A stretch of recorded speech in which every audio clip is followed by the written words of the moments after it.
This podcast is brought to you by Craft Beer and Brewing Magazine for those that love to make and drink great beer. To learn more or to subscribe, visit beerandbrewing.com or find us on social media at Craft Beer Brew.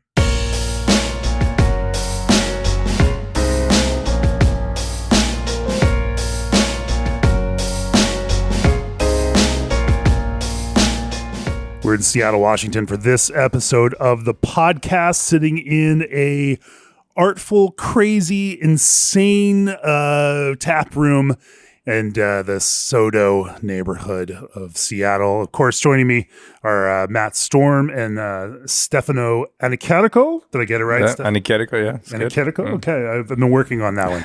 A fast fashion. Welcome to the podcast, Stefano. Yeah, no, thanks for having us, Jimmy. This is awesome. Thanks for having us. Thanks for being here. Yeah. I've known Stefano for quite a long time. I remember we met one year when you were working for Firestone Walker at the Weldworks Invitational. And then, interestingly enough, when we were down at Hop Harvest this year in New Zealand, we just decided to drive out to the Nelson Lakes farm and we'll meet Pete or follow or meet or something like that. Pete and the Mountain Culture guys down there at the farm. And they were like, hey, we've got another brewer who wants to go out there to the farm. I was like, oh, who is it? It's like, oh, it's Stefano. I'm like, oh, I know Stefano. Mm-hmm. Like, so we road tripped down there and to the Nelson Lakes farm. Spent a wonderful, gorgeous afternoon at that stunningly beautiful farm down there. Yeah. Unreal experience. And topped off by a dip in an ice cold New Zealand river. It's pretty awesome. Yeah, that was great. And then it avoided the flies at the lake later on the drive back.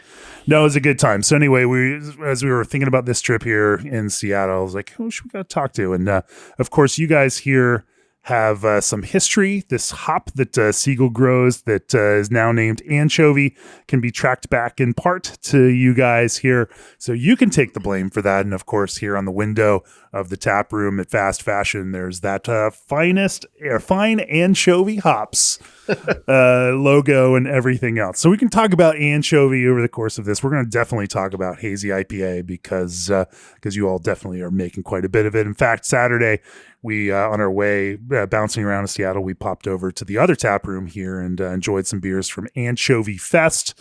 A whole bunch of guest beers made with anchovy on draft there. We killed this keg from the future, a keg that was kegged tomorrow in Japan, flown over to Seattle, put on tap theoretically a day before it was tapped. It was about 2 hours. 2 hours before it was born. 2 hours before it was born. Yeah. This evil keg from the future. We almost finished it off. I don't know if we quite did. We did. 1 minute. 1 minute. All right. 1 minute. Anyway, it was a good time there. We're going to talk about anchovy stuff. We're going to talk about hazy IPA, and maybe we'll talk about a few other fast fashion beers in the process. Before you do that, if you're looking for a brewery chiller that's worry-free and tough on GWP, then look no further. G&D Chiller's Elite 290 Series chiller uses propane as a natural refrigerant with extremely low global warming potential. This natural, highly efficient refrigerant with near zero GWP will help lower your facility's energy costs and impact on the environment. G&D is committed to a greener, more efficient future. Visit gdchillers.com to learn more. And brewers, what if your yeast could do more than just ferment? With Berkeley yeast, it can. They bioengineer ordinary strains and make them extraordinary, enhancing the flavors you want and eliminating the ones you don't. Now, in addition to competitive pricing, they're offering free overnight shipping on 5+ barrel pitches. Try it out. If you don't love it, they'll happily refund you. So why settle for ordinary when you can brew with better yeast? Visit berkeleyyeast.com to learn more and start brewing with science on your side. Also, every beer menu could use a refresh button on the fruit flavors. That's why it's time to revisit Old Orchard's flavored craft juice concentrate blends, where the latest additions include fruit punch, guava, kiwi, and pomegranate. They aren't stopping there and welcome flavor suggestions from the brewing industry. More information and free samples are waiting at oldorchard.com/brewer. That's oldorchard.com/brewer. Matt, why don't you start us out? Why don't you give us the fast fashion story? Also, track your story, because it started with pizza, and then where pizza intersected with beer, and fast fashion is an evolution, on this journey through all of those things. Yeah. So I came from the service side of it. Started bartending in college, and just realized I wasn't cut out for a desk, so kept bartending. We opened Masonry a little over 12 years ago. It's a wood fire pizza beer bar. And was that basically until 2019 is when I started considering opening the brewery. And most of that was just due to trends that I saw in the industry. I remember those crazy old collabs where you would drive a pizza oven up to Alaska and do some stuff with Anchorage and whatnot. Yeah, Gabe used to have us cater his Culmination Festival, which Right. was an absolute blast. Drove it out to Jolly Pumpkin one time for Swansea out there. So yeah, did that, and then as people kind of started moving away from going to beer bars, was thinking it was time to maybe get into producing myself. Really good timing on all of it because we ordered the equipment, I think it was like 1 month before shutdown. Then so October 2020 is when we released the first beer, and that first couple years of it, we had our own fermenters, our own canning line, and paid to use someone else's brew house. So going when they weren't there. This was Brian Strumke was involved in the early Yep. days, not involved now. Brian's friend for life. Sure, of so course. yeah, he helped us get it off the ground. He's out in Louisville now, so we don't see I as know much. he is. I actually randomly ran into him in Louisville last fall. I was at the Atrium tap room out there, and I was talking to guys like, I'm pretty sure I saw Brian Strumke sitting at a bar last night. I didn't want to bother him. I was like, oh, he'll probably pop in here later today. And sure enough, as we were hanging out there and drinking some whiskey and beer, Brian rolls in and oh, what are you doing in Louisville? So there he is. Yeah, he's such a sweetie. I have not been able to get out there and visit him yet, but yeah, we both found ourselves stuck at home. Brian, traveled all the time, Right. and I basically just worked around the clock. And now we had 2 bars at the time; they're both shut, so it was a good place to focus energy, and also at least having something where we could put it in can and send it to people rather than, especially, I'm sure you saw Masonry. It's 39 seats. It's a little matchbox. It was not built for getting through COVID safely. Right. So we stayed shut there for quite a while. And then this kind of slowly became full time for me instead. So I actually have a business partner at Masonry now, and she runs that full time, Sam, which is the best. But as this took over more, we realized we needed our own space. Also, I was just spending 10 hours a week driving, which when you're spending 70 hours a week working, adding an extra 10 and commuting is horrendous. Sure. Driving around this city is horrible. It's horrible. Absolutely horrible. Yes. Yeah. So I live in South Seattle. This spot became available to us off the market, and it was just kind of a dream. So this used to be Ebbets Field Flannels, which lifelong lover of what they do. So there was a little extra special for me too to go into their space. Opened here, moved production here 3 years ago. Opened the tasting room about 2 years ago. Here, basically this exact time of year, I think is when we had people in here, right? Mm-hmm. Yeah. Yeah. Stefano came on to help in January? April. No, Yeah, 2.5 years ago. Yeah. Yeah. Yeah. So what's the idea behind fast fashion? You've got a point of view. Obviously, it's a little bit chaotic. It's definitely energetic. The idea of fast fashion in the fashion world is I wouldn't say disposable, but it's quick to respond to trends, and it seems like that's built into the brand, some idea of of being on top of how things are going in various directions. But of course, you're also here right next to a ball field. And, so you have an audience that's potentially also coming for sports. And so you serve a lot of, different interests like that. From a creative standpoint, how did you guys envision this? And how'd you start building a beer program that would serve the idea of the brand? Yeah. So fast fashion was a name that Brian used for IPAs at Stillwater. And at the beginning, we were just going to do that. And it was just a joke. They're like, they don't hold up well. They fall apart after barely any time. Right. It's they're trendy and aggressive and all that. So it was a bit of a self-deprecating name. Also helped that I'm a Depeche Mode mega fan, so a lot of it had to do with that as well. But it's the name of Brian's. I don't know how relevant it is to us today. You know, it was then one at a time, new label every time, can it, send it out, it's dead dust, move on to the next. These days, once we opened our own space and serve beer to just, I think, your normal beer person who's not someone who follows anyone on Instagram, they just want to go with their friends and get a good beer. They're not scouring the Untapped ratings to see what the hottest IPA is right now in Seattle. Yeah, none of that. And I think that's what the Seattle beer scene is mostly driven by anyways. It's an old beer scene. It's, you know, very established. You can go into any dive bar and get lots of good beer. Cask ale is even a thing here. Everything Seattle. is. Yeah. Great. So I think these days it's probably not all that relevant to us. All through this area. Oh. So really it's kind of morphed to where we just make drinking beer for people who are going to a baseball game, which is what we love. It's what I think Stefano's in particular really great at. Mm-hmm. So yeah, I mean, you look at our board right now and there's barely any beers above 7.2, which is, I mean, most hazy brewers are not like that, but we have to be that because we are getting so much traffic before and after baseball and football games that we can't be, you know, only serving 8% IPAs. So we have a massive lager program now. Our hazy program is still huge, but sports fans love clear beer. Yeah, so I totally get that. You build a place and now it becomes its own thing, and you kind of the brand pivots a little bit. Before we talk about what that beer is now and get into some of the details around how you make hazy IPA drinkable for, you know, a bigger audience, tell me about you know, your history, Stefano. Yeah, I mean, I started homebrewing in college, like a lot of other brewers. Started brewing at home after I was gifted a little 1-gallon kit from my sister, yeah, kind of, you know, this little thing turned into a bigger thing, you know, started just still brewing at home, and coming to find out that FIU, the college that I was going to, had a brewing class. I never took the brewing class, but I became good friends with the professor who would just let me use their kit whenever I wanted.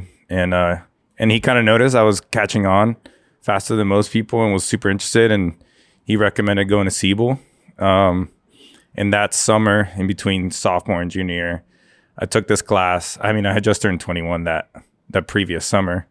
I took the Siebel class, the online course, and at the same time, I started working at the big brewery in El Salvador, which is where I'm originally from, which at the time was owned by SAB Miller. So lucky enough to land a little internship there for the summer. Worked there all summer long, just kind of bouncing around brew house and lab. Kind of did whatever I wanted, really. It was a crazy opportunity. Then went back to school after that, and kind of couldn't stop thinking about brewing, and decided that's what I wanted to do. So finished up school and returned to Siebel to do their full-time program in Chicago and then Munich. And it's very much, I decided very early on. I mean, I was 22 when I was like, this is what I'm going to be doing for the foreseeable future.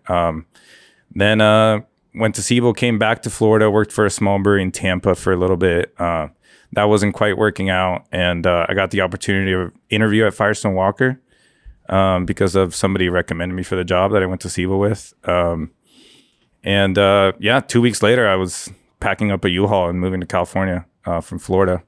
Ended up doing 4 years at Firestone, getting to work with Dustin Krall and Ali Razi and Sam Tierney and obviously, you know, Matt Brynelson. I mean, it was an incredible experience, but after 4 years, I wanted something, you know, more low key. Well, not low key, but more hands-on. Sure. Because it's a big production facility. Some creative itch here too. You know? For sure, yeah. I mean, it's a massive production facility. I mean, it's making 550,000 barrels a year and doing graveyards, and you know, I wanted a kind of a change of pace, so I moved to NorCal in Santa Rosa to work for Moonlight Brewing. Worked there for 2 years. Death and taxes. Oh, incredible brewery. I mean, they were just here yesterday. We made a cool Pilsner with them yesterday. Zach, the head brewer there, is one of my best friends, and just incredible lagers. I mean, but same thing. It was nonstop. I mean, 6,000 barrels a year of mostly lager. It's it was a great time. And then and that was I moved to Moonlight early pandemic, so it was still very slow. And Santa Rosa was, no matter where you were in the world, it was you were kind of stuck at home. So it worked out. But as the pandemic started to kind of end or phase out, and I realized that I wanted more out of the city that I was living in, and I had a lot of friends here in Seattle. So I decided to make the move to Seattle. I worked at Fremont Brewing for about a year, and towards the tail end of that year, I met Matt at the Masonry, because the Moonlight folks had sent me some beers, and I was like, oh, I want to share this, and I become friends with Sue, the bar manager at the Masonry, and a can made its way to Matt, and we linked up, and he was like, dude, I'm looking for a new head brewer, and yeah, now I'm here. Now it's been 2.5 years here, and yeah, it's been incredible. Sweet. Well, let's talk about some of the beers that you've designed and made, and especially maybe we'll talk about anchovy hops a little bit before we start talking about some of those beers, and maybe dive into some hazy IPA approach, especially more drinkable hazy IPA designed for a broader crowd that's every bit as flavorful, but also maybe finishes slightly drier than people might expect, so that you can build more drinkability into it. Because as I am drinking one right now at 11 o'clock in the morning, I'm feeling, this is actually quite a drinkable hazy IPA. This is not cloying and sweet. It's not weighing me down. And I can see that you're designing these from hops to gravity and everything else in order to both feel comfortable for people, but also finish in a technical way so that people can drink more of them, because this is also a business and you want people to drink more than one beer. Let's talk about that. But first, Indie Hops brings Oregon's natural wonder to brewers, celebrating 16 years of delivering compelling new hop varieties along with classics that thrive in Oregon's terroir. Indie is the original source for Strata, Luminosa, Lorien, Meridian, and their newest variety, Audacia. Release your creativity with the magic of pure, uncut Oregon hops from Indie. Indie Hops, life is short. Let's make it flavorful. And looking for a powerful no-rinse sanitizer that gets the job done fast? Meet SanaClean PAA Pro from 5 Star Chemicals. This EPA-registered PAA-based acid sanitizer is tough on beer stone and perfect for everything from kegs to packaging lines. Available in 2 convenient sizes, it's ideal for coarse sprayers, fermenters, and more. Trusted by pros, designed for performance, SanaClean PAA Pro helps you brew with confidence. Learn more at 5starchemicals.com. Brew better, brew with 5 Star. Also, this episode is sponsored by PackTech, delivering craft beer multi-packing you can trust. PackTech's handles are made from 100% recycled plastic and are fully recyclable, helping breweries close the loop and advance the circular economy. With a minimalist design, durable functionality you can rely on, and custom color matching, PackTech helps brands stand out while staying sustainable. Trusted by craft brewers nationwide, they offer a smarter, sustainable way to carry your beer. To learn more, visit packtech-opi.com. That's PAKTECH-OPI.com.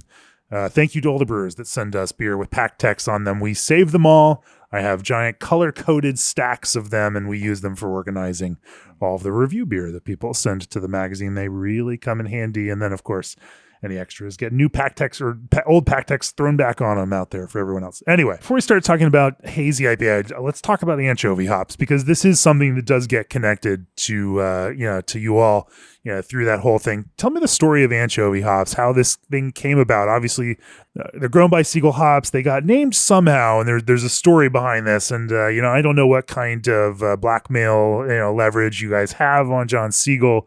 He's a character. I assume there could be some out there. We had a great lunch there yesterday during hop selection. So anyway, tell me the story of anchovy hops and how this came about.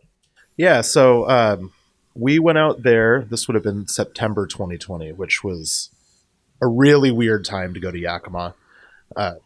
Still pretty deep pandemic. Yeah. Really, the only reason why we went was because we can hop in the car and drive over. Right. So Brian had been longtime friends with John. John spends most of the year in New York, and Brian lived in New York for a long, long time. Brian had been rubbing Stiegel experimental hops for years, and he really, really wanted to link up on something. It had been offered in the past that if we liked something, or Brian liked something, that we could sponsor it, which basically entailed putting $8,000 up front. We got whatever came out of an acre. And the idea was like, 8,000. Oh man, that's cheap compared to what it is now. Well, It was a lot of money for an upstart business. Sure. But the way we looked at it is like, this is either going to be a cool story, Right. and we have something, and if it yields even half all right, we'll have a cool new hop at a good price, which is what ended up happening. But the worst case scenario for us was, this is a cool story, and then we use the stuff for alpha, Right. and it is what it is, and we move on. We tried. But because that field's probably going to yield, a minimum, 14 or 1,500 pounds. And if it does really well, maybe more. yeah, so, I had become good buddies with Graham over at Hollandberry. Right. And I was like, all right, what do you think? Like, how much of a risk is this for me? And he's like, honestly, you should come away with something that you can use in a price, at a price range per pound that's not going to be that crazy. Exactly. Yeah. So we went out, we rubbed. I mean, it would have been, I know for sure Zumo was on the table as well. There was, and I believe Tangier was on the table. There was like eight Seagull hops that were put in front of us, and 3 to 4 of them all smelled really, really awesome. But the Anchovy just had this, especially that first year, and I think this most recent year again, this like huge watermelon hard candy note that just stood out amongst the rest. I think that can never be discounted with like, you're rubbing a bunch of hops that all are good, and there's one that is just so out of left field compared to the rest. And Anchovy was out of left field. So, and I can tell from the visuals here around us in the tap room, left field is definitely your vibe. yeah. And so, we'd already decided the first beer we were going to release was called Hot Pizza, and we're driving back. We're like, yes, we're going to do this. And Brian's like, dude, we should call that Hop Anchovy so we can make hot pizza with anchovy. Which John was not too happy when we presented that idea with him. But I don't know, it was the same thing. Like, quite frankly, most hop names, new hop names, they get released. Every brewer goes around complaining about it, and like, we should just continue calling it by the number. That name's fucking stupid. So we're like, at least this name is ridiculous. Like, and who doesn't want to smell it? You hear like a hop named Anchovy, it's like, yeah, sure, I got to see what that's about. But and in this era of beer too, like, you have breweries like Martin House releasing weird beers with actual, food products in them, but you also have brewers like tongue-in-cheek naming things in this kind of way. This is obviously, not a beef Wellington, even though the beer is named beef Wellington. Totally. Like, yeah, it kind of fits in that, a little bit of that internet lulz vibe. So it feels of the time. Yeah. So that was the basic deal with it. When we had It's not named after a physical location or a road in the Yakima Valley. No. So yeah, it is not. And that first year we were pretty small. I had 4 fermenters, 4 20-barrel fermenters, but 2 of them were lagering tanks, and I had to pay every time I used the brew house. So it kind of turned production into an ingredient cost rather than, we weren't paying rent. So I wasn't particularly incentivized to use the lagering tanks unless I had friends coming to town that really made special lagers and I wanted to try something out with them. I kind of needed to just brew what I knew I could sell up front in cans. There was no draft. There was no place to make beer like that go. So we didn't brew all that much, and we ended up with like way too much of it. So then we were like, all right, well, let's design crazy boxes for this and send it out to friends and have them all send back beer. So that was the first year of it. Is we probably more than half of it just gave it away at other brewers. But it's also good marketing for the hop from the box stand is awesome too. Totally. Yeah. Well, and I can only help but do things the way that I'm going to do them. So it's really nice to send it off to people you have a lot of respect for, and they're going to do things the way they're going to do them and see what result, comes of it. And that's when I got real excited about it. That first year, some breweries sent back some pretty special beers with it. And the one that really comes to mind is Cellar Maker did a 100% anchovy West Coast pale that was banging the first year. So that's where it felt like we really had something there. But at this point, we don't get anything out of it. There's no royalties. There's no like. It was just of course, you do not get royalties on a name like No. Anchovy. You get ongoing ire from John Siegel.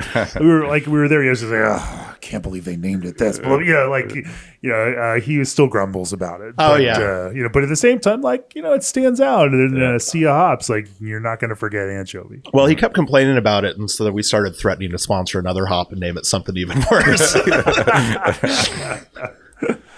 Oh man. Okay. So now that we've got the anchovy story, let's talk a little bit about the kind of approach to hazy IPA. And I think this is an interesting one because I love drinking hazy IPA. I love the hop expression that's available, and that hazy IPA makes possible. And I think that you all are doing a nice job of making that also drinkable for a broad audience. Interesting, because interesting is the name of the game here, but also drinkable, and those two things together, pose an interesting challenge because sometimes people view those as mutually exclusive. Talk to me about that creative process, Stefano, about how you start developing a recipe, thinking about all of these components here. I guess it starts in some way thinking about what those hops are ultimately going to be, and then you work back and think about the rest of the experience. Talk to me about the creative process.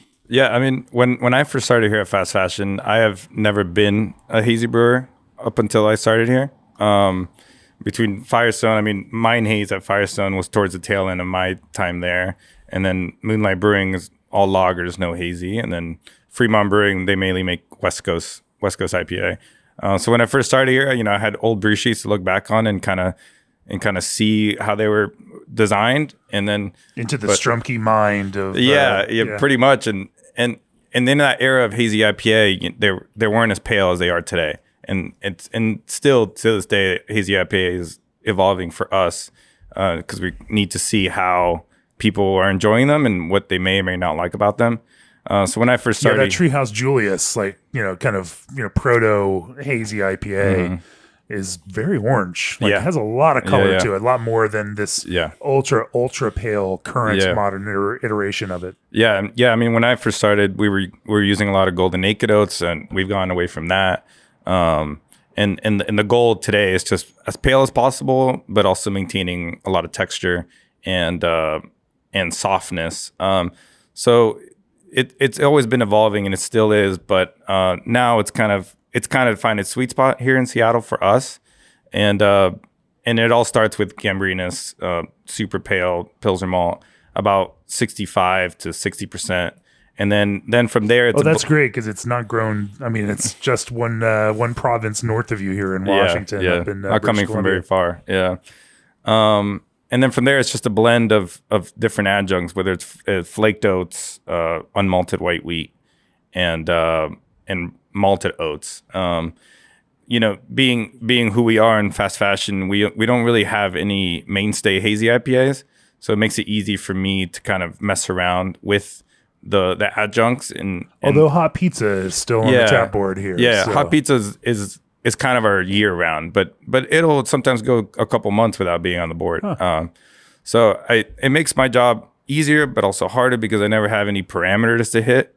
Because these super highly adjunct hazies, hitting your efficiency numbers is really difficult, and you're always chasing a higher number. But out of nowhere, you'll get a brew that you're a degree Plato lower than you thought you were going to be, because there's so much oats in these beers and so much adjuncts, and unmalted white wheat is not great for extract. So 60 to 65% base malt, and then how do you blend adjuncts on top of that? I would say it's pretty 30. The adjuncts, it's pretty much split pretty evenly between oats, malted oats, and unmalted white wheat. Unmalted white wheat was a thing that I kind of brought on in my early days of designing hazy IPAs because I felt like it added a nice softness. And we also found, for whatever reason, and maybe someone much smarter than me can tell me why, but unmalted white wheat will get our pH slightly lower in the fermenter, even though we knock out at like 5.1, 5.2. If we don't use any unmalted white wheat, it'll finish in that 4.4 range.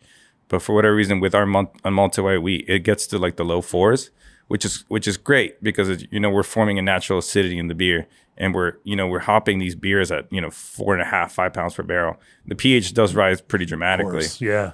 So even if at the end of fermentation we're sitting at 4 pH, we dry hop these beers so massively that it'll get back up to 4.5, 4.4, which is kind of that sweet spot for us. And I find our beers are super drinkable. I mean, it's very high calcium chloride content and about a 4-to-1 chloride to gypsum content, around 225 ppm. So they're really highly salted, but they don't drink that way. And I think you need that much salt for how highly hopped these beers are. And why do they not drink that way with all of that? I think, and you start with pretty good water. Right? We have great water here, and it's super low. I mean, sometimes I get our water report, and we're sitting at 8 ppm. It's really, really soft here. That's crazy. And we only have a carbon filter. Good reservoir water, right? Yeah. And there's only we only get our water from 2 different plants, so it doesn't change that often. And we have a softener here that only just gets rid of chlorine. But I think you need that much salt in these beers, at least for us, because of our super high adjunct content.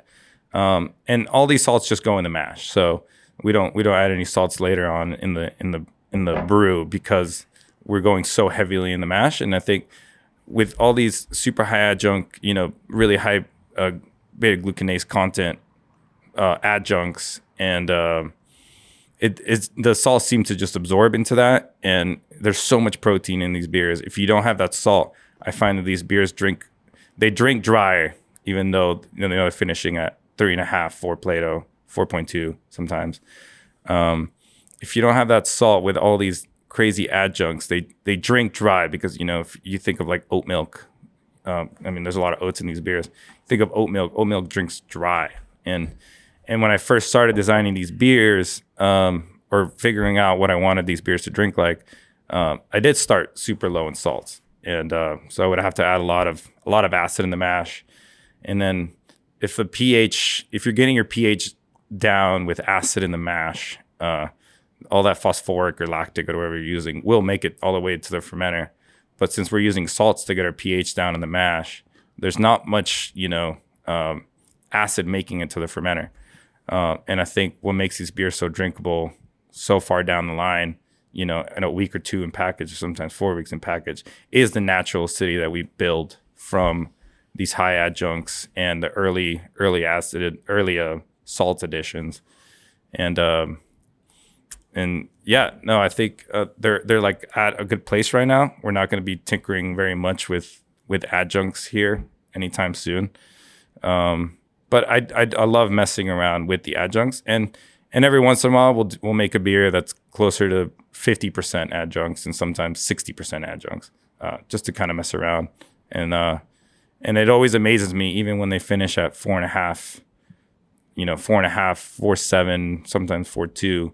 In the 4s, they're still super drinkable because we're forming all that natural acidity early on in the fermenter, and then getting that pH back up with just hops seems to make these beers way more drinkable than they should be.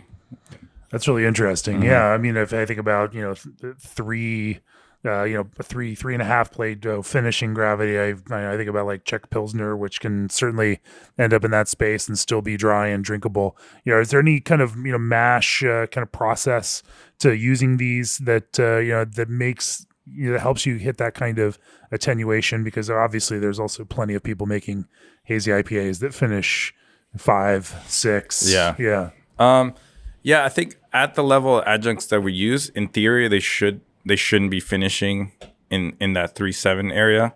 So we don't have to do a whole lot. We don't mash crazy high or crazy low. I think we mash it in like 154, pretty standard.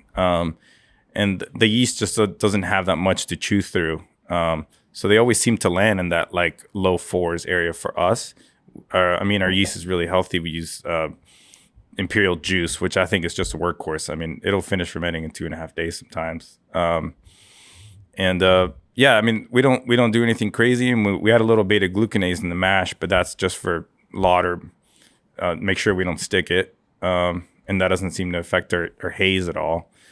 No, I mean, just healthy yeast. is the biggest thing for us. Always harvesting day 5, day 6.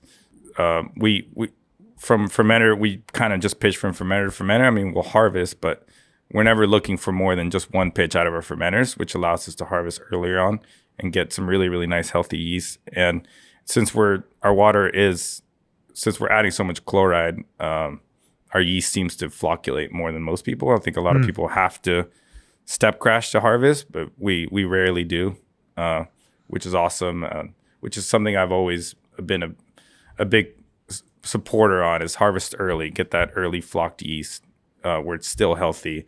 It's not getting much pressure on top of it, and repitching it right away. That leads to some dry hopping questions, and obviously, as we think about that fermentation and dry hopping, if you're pulling yeast on the earlier side, you're probably trying to keep that cleaner, and I assume, but let's talk about some of that dry. Well, actually, let's talk about the hot side and whirlpool and whatnot before we get into that. But I do want to kind of drill down on some of those details. Before we do that, for over 50 years, Prairie Malt has been producing high extract malts forged from the fertile soils of Saskatchewan. As proud members of Bort Malt, one of the largest malt companies in the world with 27 malt plants in 16 countries, their North American malts are complemented by a wide variety of base and specialty imported malts from around the globe. This year, Prairie Malt is partnering with Roadhouse Brewing Company and Melvin Brewing Company to pour an unforgettable lineup of beers at their shared booth at this year's Great American Beer Festival in Denver, Colorado, October 9th through 11th. So stop by the booth, sample some award-winning beers produced with an excellent malts, and learn more about why malt from bigger is better at prairiemalt.com. Also, Senos, the new leader in AI-driven fermentation sensing, analytics, and control for the brewing industry, is now taking orders for the most advanced intelligent sensing technology, the Senos M3, the hardware connection into their Senos system. The Senos system platform delivers real-time fermentation control and predictive insights, giving brewers the tools to monitor key variables, detect issues before they escalate, achieve consistent outcomes, and eliminate waste with every batch. The Senos M3 is a modular in-tank sensor that delivers continuous real-time monitoring. The M3 captures 8 critical fermentation parameters throughout production. Turn your tank into a smart tank. Order your Senos M3 at senos.com. That's SENNOS.com. And Brees Malting has been involved in the craft brewing community ever since it was established in the 1980s. Today, Brees offers the largest product line of specialty malt and is continuing to innovate. New malts include Heritage Gold, an English-style ale malt with complex bread character, and Lighthouse Munich, which has the full body of a Munich malt, but minimal impact on color. All Brees malts are produced in the U.S., so you can count on a reliable supply chain. Barley is sourced from 300 growers in the Bighorn Basin of Wyoming and Montana. Malt is the backbone of beer. Check out why so many craft brewers trust Brees for their specialty malt at brewingwithbrees.com.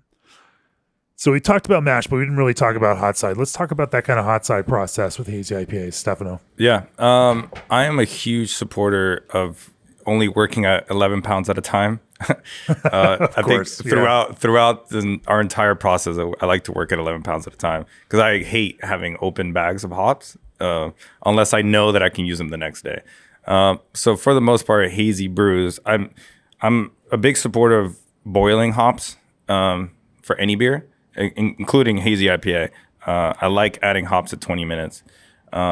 Because our beers will sometimes finish a little sweet. That's an unpopular opinion. It is. In hazy IPA today. Okay, yeah, 20-minute editions. And it's something I'll never stop doing because boiling hops for me is very important for hazy IPAs for the beer to last longer in package. I find that just by boiling hops and getting some IBUs in there and getting some hop oils in there will make the beer last longer in package. And it's, it's only at 20 minutes, so it's nothing crazy. And most of the time it's 2 pounds, so that we can add 9 pounds in the whirlpool. So it ends up being it's always going to be that same whirlpool hop, just a little bit thrown in a little bit earlier. Yeah. So you can get that whole bag through. Yeah. And our hop, 2 pounds is not a lot for us, especially at 20 minutes. But we mainly use New Zealand hops here at Fast Fashion. So it ends up being pretty high alpha content hops. Our Nelson somewhere in the 12% alpha range, which I guess not that high, but we always boil 2 pounds no matter what. or whatever hop we want to use that day. It's not always the same hop, beer to beer, because we like using different hops in the whirlpool. And like I said, I'm not Ryan and I, our other brewer, we're not making the same beer week after week. Hot pizza is kind of our only mainstay hazy IPA, which that brew day is only quarterly, once a quarter. So I don't, whether it's Matueka or NZ Cascade or Citra and Mosaic, it's always 2 pounds of that at 20 minutes. And the alphas don't vary too much that I'm ever worried about overbittering or underbittering.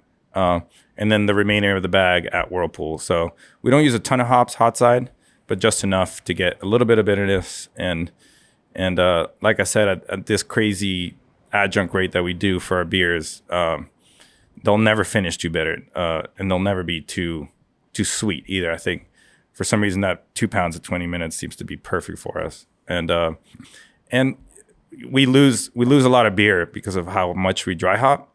So I like to keep hops away. You hear some brewers doing 2 pounds, 3 pounds per barrel in the Whirlpool. I don't find a need for that, especially how much we're dry hopping later. And I like to get as much of out of the kettle as we can, because we need to package at least. If we're knocking out 10 barrels, we need to package at least 7.5. Sure, and sure. I can't do that if we're adding 2-3 pounds per barrels in the Whirlpool. And I just don't see the much benefit of it. I mean, because of how much we dry hop. Do you use more concentrated hop products, whether that's like cryo or say some of the new modern flowables? No, or even CO2 extract for that matter. No, we're all T90 here for the most part. We've messed around with some flowables. We've tried some of the Haas stuff. We love the abstract stuff. Ross at Abstracts is a really good buddy of mine. But no, for the most part, not in the Whirlpool. No. Definitely all hot side, or sorry, cold on the cold side. Yeah. No, we like the texture that T90 gives our beers. We have found that some of these flowables, we get a slickness down the line that we don't necessarily love. And no, I think just keeping the leafiness of the T90 is just works to our benefit. Yeah. If you're caring about a 20-minute addition in order to build more kind of toothy hop character to it, which I do taste in the beer too now, and maybe it's just a psychological effect that we're talking about it, and so now magically I'm tasting more of that. That's certainly maybe true, but you do kind of get a little more depth in that, where it's not just sweet fruit, but there is some of that. Just a little bit, just a touch of that kind of green, kind of hop matter character to it that also just kind of grounds it and makes it feel like beer. Yeah, and Seattle historically loves West Coast IPA, so it's rare that we make a beer that's too bitter for anybody around here. West Coast IPA is still king for the most part, I would say. In Seattle, we make a lot of it. So having a little bit bitterness in our hazy IPA will never be a bad thing for us, and it makes it more drinkable, I find. It's a feature, maybe not a bug. That's also not to say that we don't find any purpose for flowables. It's just usually for us, like, we'll keep around hop keef, we'll keep around some incognito, having something we'll keep around abstracts for sure, but like having something that we can use down the line if a beer just maybe it isn't wrong, but it also isn't quite right. It is really nice for that. We've had a couple beers that have gotten over the finish line purely because we had a tool in the tool chest so we could pull out and take the beer to the next level in bright. But we are very rarely designing beers with that in mind. And some of that is like, we generally aren't naming the beers or designing the labels for the beers until the week of packaging. So we have the ability. We must have a good designer and label printer. Our label printer is amazing. Our designer is a real piece of work who generally just doesn't get their job done in time. It's me.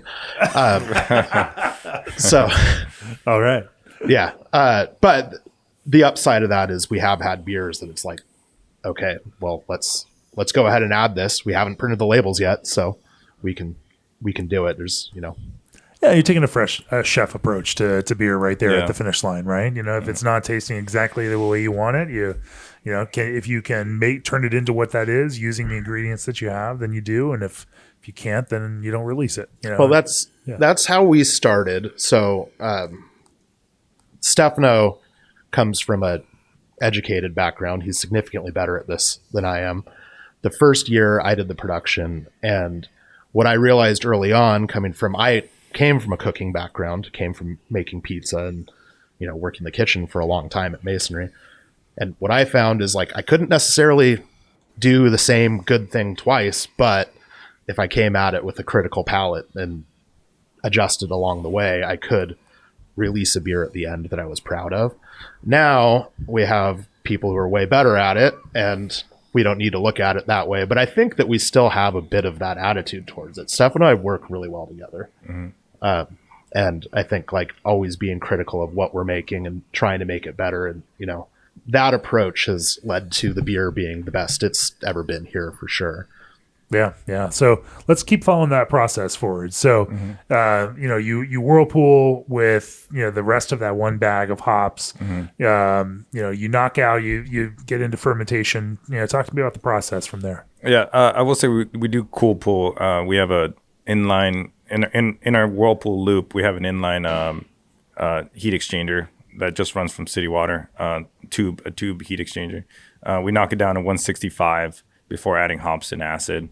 165, so very cool. We're very cold. That's a tip I got a long time ago for haze stability, and it's made a massive difference. Our beers will stay very hazy for weeks.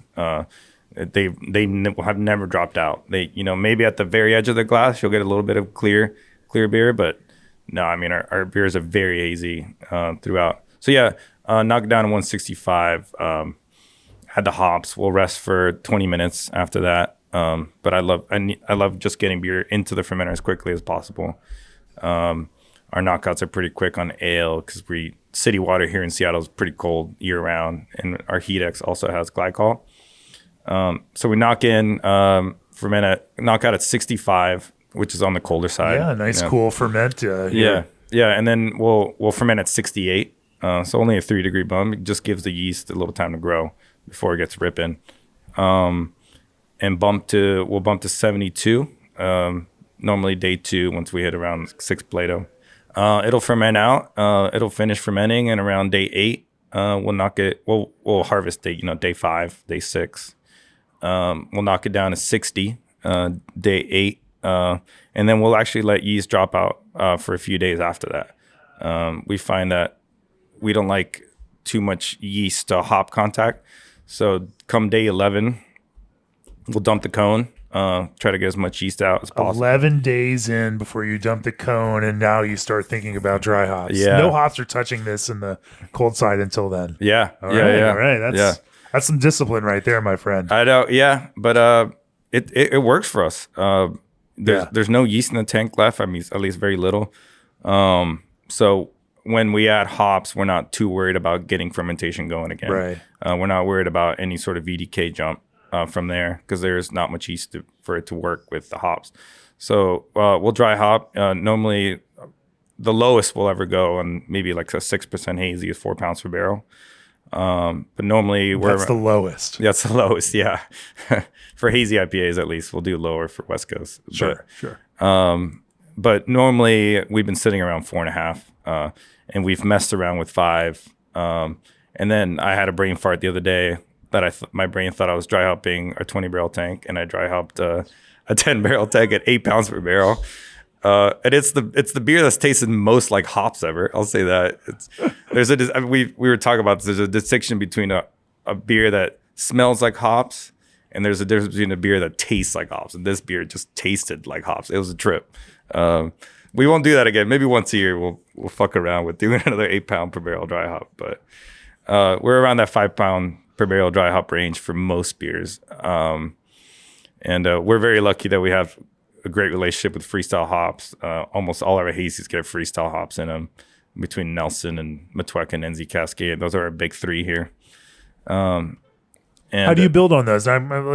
Since we've now talked about process, we should talk about that creative piece. Like, and that creative piece is ongoing. You're constantly trying to, come up with new IPAs and new blends and make something that's a little bit different. Let's talk about that kind of flavor process and aroma process as you guys think about building these hops together. So you use a few common base hops that you know how they perform, you know what they're going to deliver in the beer, and then you start thinking about how you're going to layer things on top of that in order to create some points of difference, create some different experience for people that are drinking these. Yeah, I think Freestyle makes it very easy for us because their hops are incredible, and no matter what sort of blend we do, we Sunrise Farm or Nelson Lakes Farm? Both. Okay, Yeah, both. Yeah, All right. our this last year Nelson is from Nelson Lakes, and we were super impressed by those hops. We actually selection 2 years ago, both blind picked the Nelson Lakes ones off.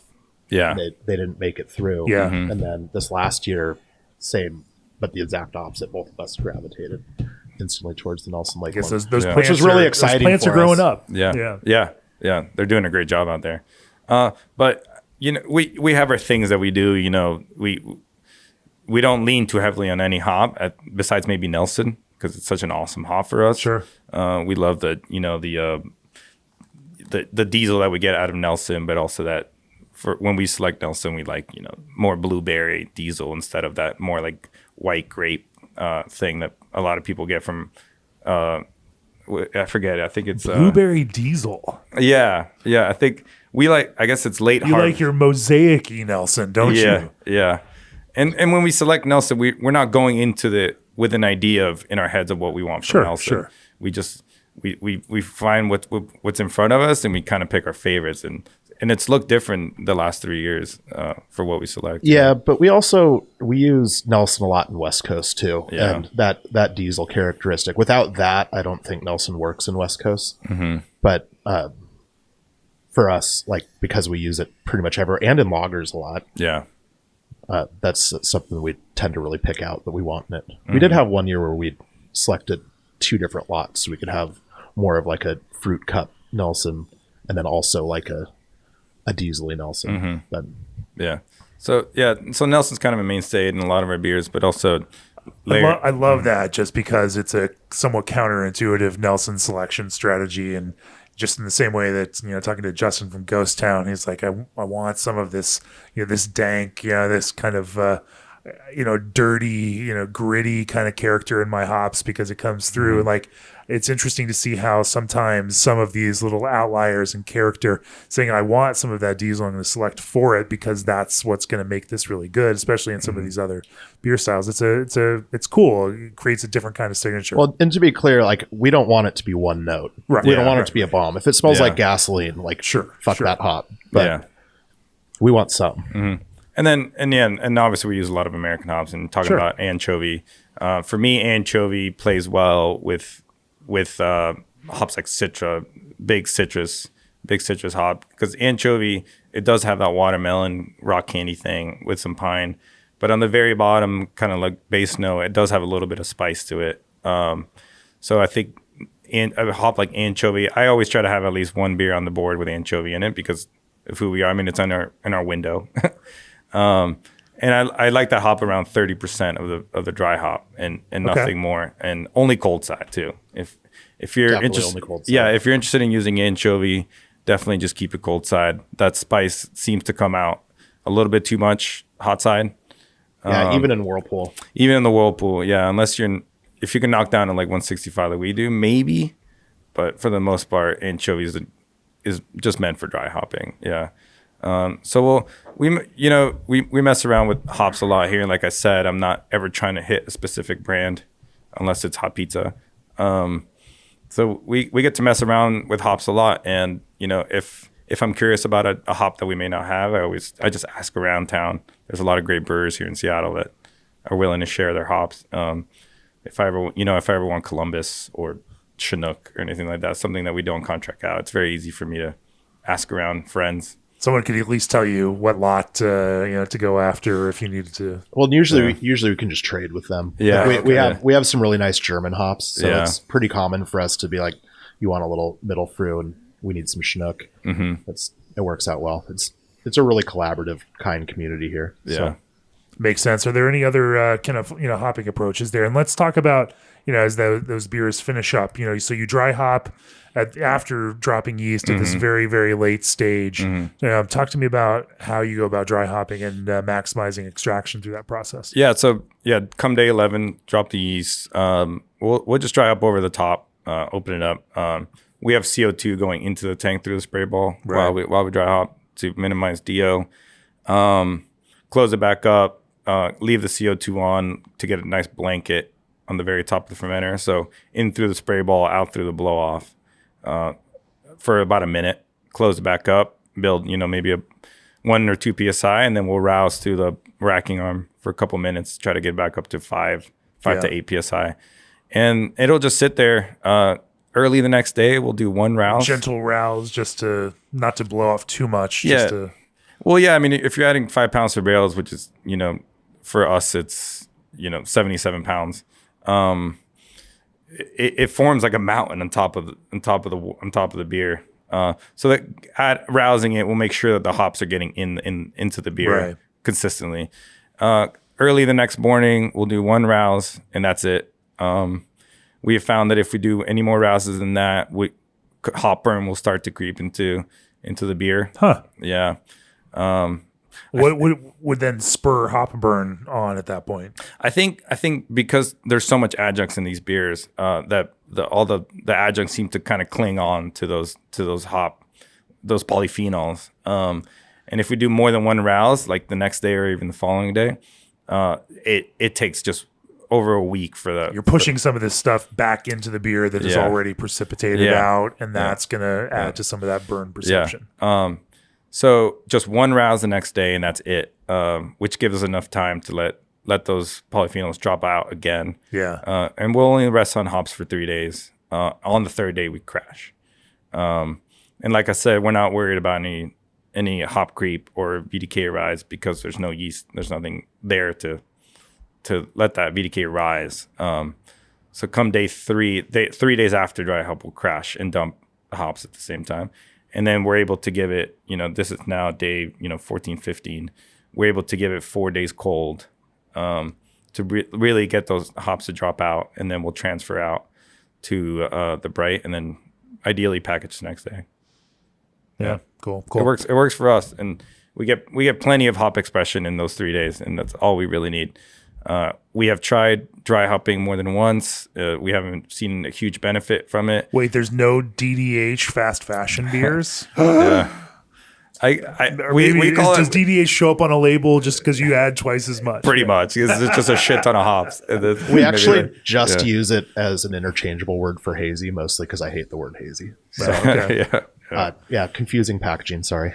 If it's DDH, it's hazy here in fast fashion. Okay, pretty much. Yeah, it's just a shit ton of hops, and that's DDH for us. Have there been any hop combinations that you've used that have just been like, kind of a moment where you're like, oh my goodness, I didn't expect this to be so interesting, and look how these work together. Because here in this kind of constant evolution, constantly creating new beers thing, you're going to hit some things that just maybe you can plan for it, but you can't completely understand it until you taste it. Have there been some beers like that? You're like, oh, that's work really well together. Yeah, there's something about Racal that for whatever reason that hop plays really well with whatever you put it in. It's not a single hop for sure, but the like berry notes that you get out of Racal seem to hit like perfectly with whatever hop you seem to add it with. And I talked to Pete a lot about this at Garage Project, and yeah, adding 30% of your dry hop at being Racal is just, it makes any beer pop. NZ Cascade has been really awesome for us too. Some of my favorite beers that we put out have had a lot of NZ Cascade in it. NZ Cascade with any cool American hop like Mosaic or Citra seems to be really, really cool. I mean, just a touch of pine you get out of NZ Cascade will play well with whether it's a hazy or a West Coast IPA. We seem to love those beers. We're big Waimea supporters as well. And Waimea, yeah. I mean, you open up a bag of Waimea, you can smell it from across the room. And it also seems to add just like a crazy amount of haze stability. Yeah. So Yeah. anything we put Waimea in is gonna come out turbid as fuck. Yeah. Yeah. Seriously. Yeah. Do you ever like go to that like kind of double IPA approach on these hazies, and do you change up any kind of process or creative kind of approach when you get into higher ABV finishing? Yeah. I think even though if once we start creeping into that 8% to 8.5% range, those beers, we like those beers to finish at the same finishing gravity as our like 6.8 to 7% beers. The So sweet, they're still in that like 4.2, 4. for sure, yeah, 3.8, 3.9, Really? 4.2. Because these beers are so high in alcohol. I think if they finish higher than that in the fives for us, you start to taste the oats a little bit too much for me. When you're drinking that beer, you can really taste the adjuncts if they finish a little bit higher at that higher ABV. So just getting them a little bit lower to that 3.9, 4% range or 4 Plato range at that high of ABV, that seems to be the sweet spot for us. Yeah. So yeah, I mean, come brew day, it's the same amount of adjuncts, I would say, but maybe mashed in just slightly cooler, and then obviously starting higher gravity. Yeah. Yeah. Interesting. And then what's trippy, it's the opposite for low ABV, like 4.5, 5% hazy IPAs. Those beers need to finish at like 4 Plato, because you need that sweetness to balance out such low ABV. Right, that alcohol doesn't create perceived sweetness in the beer at that, because of that lower level. Well, and the hop load there too. Yeah. Like if you don't have the sweetness with that massive hop load and the lower ABV, they drink strange. Yeah, they drink strange. They drink like a weird dry oat milk. Yeah. We've tried making a hazy IPA that finishes at 2 Plato, and they're not good. I mean, it's one of the few beers we've dumped here at Fast Fashion. Because we still want to dry hop those beers at 3.5, 4 pounds per barrel, even though they're only 5% ABV. And with that massive hop load, we can't seem to get rid of the hop burn. We can't seem to get rid of that harsh drink really green. polyphenol. Yeah, they drink super green. So Time doesn't seem to clear it up. No, either. never. So we need those beers to finish at like 4 Plato or 3.5, I guess, 3.5 to 4 for them to be really nice and soft and drinkable. Yeah. Makes sense. Yeah. Well, let's look at big picture as we zoom out here. Matt, you've been doing this for years. Stefano, you're now into hazy IPA land. As you make other beers, you make lots of lager now. Also, we should state that this is not a one-note brewery. You've got a ball field here. You're making a fair amount of lager and making interesting lagers using some hops that might be unusual, for other lager makers. You can use those same, New Zealand hops, even in a lager kind of perspective. In fact, let's not wrap it up. I'm curious about the way that you use some of these modern hops also in other contexts, like maybe when you're brewing lager. How does you love New Zealand hops? How does that bleed over even into, say, modern West Coast lager or even lagers you don't necessarily brand as West Coast? How do those fit into that kind of program? Well, we use quite a bit of Motueka in lager. When you put it hot side, it shows its noble heritage pretty quickly. I mean, it's still got a lot of the lime zest notes to it, but it also is. Some good buddies of ours once referred to it as bad boy saws, which I always loved. So we use that hot side in lagers pretty often. Nelson as well. Nelson, yeah. I mean, being so close to the baseball park, sports fans seem to love just clear beer, no matter what it is.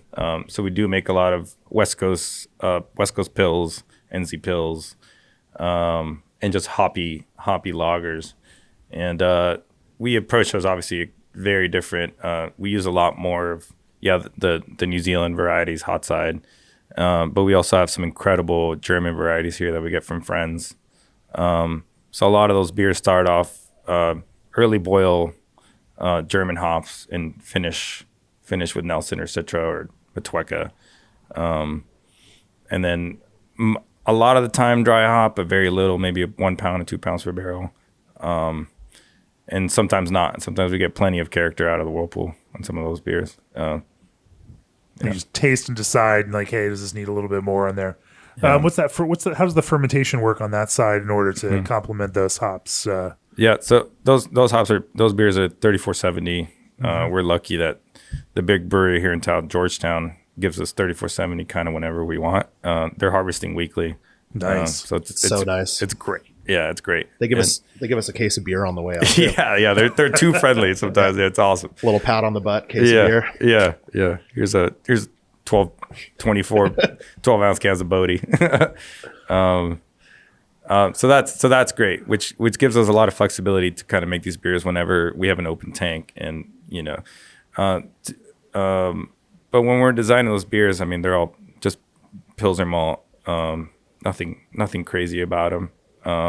We ferment cold here at Fast Fashion, 48 degrees for most of these beers. We might bump to 50 degrees towards the very, very tail end of fermentation. And we still give them another, these beers are 6-week beers. So we're lucky that we have some horizontal tanks. So they spend a good amount of time cold, and they seem to last a long time in package because of that.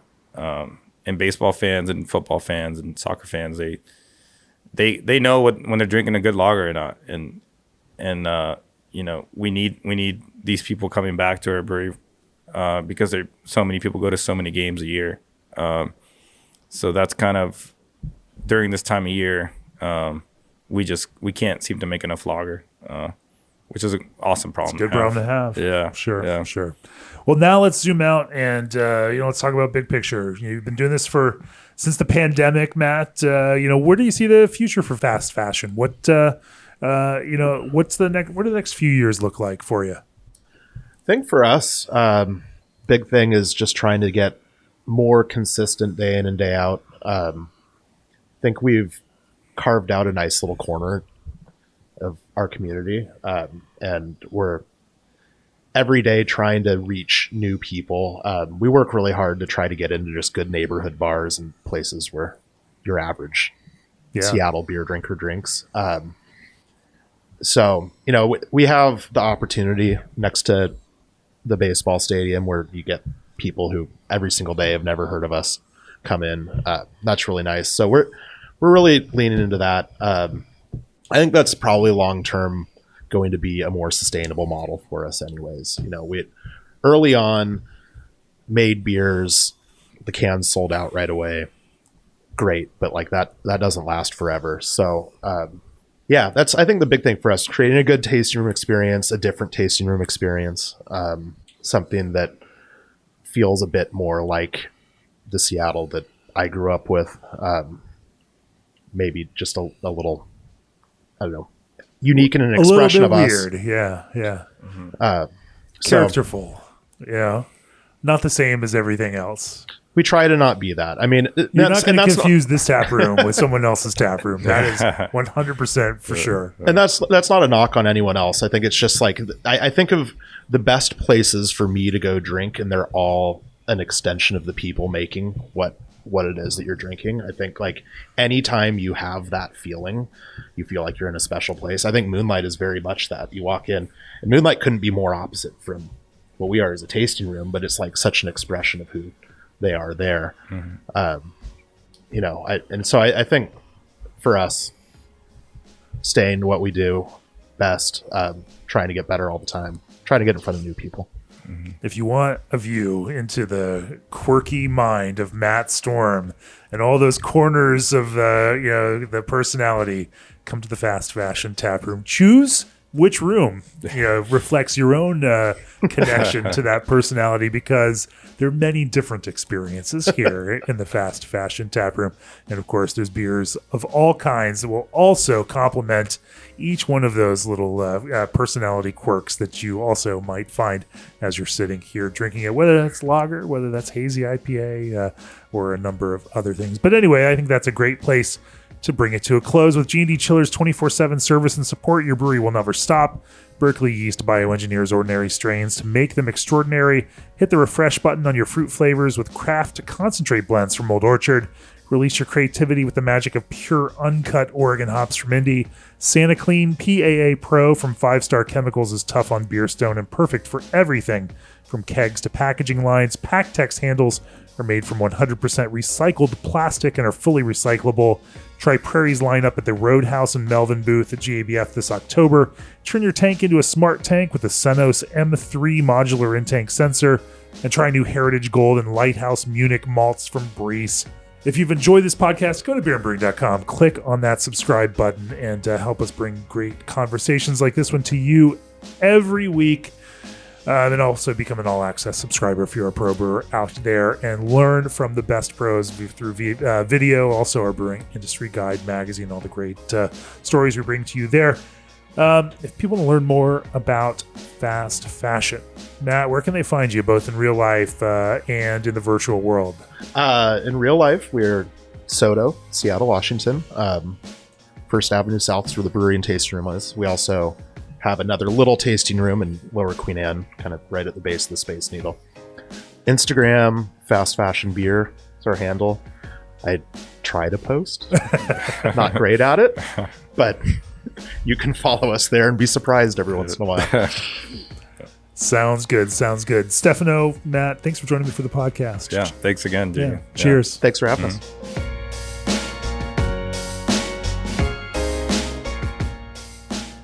This podcast has been brought to you by Craft Beer and Brewing Magazine for those who love to make and drink great beer. To learn more or to subscribe, visit beerandbrewing.com or find us on social media at Craft Beer Brew.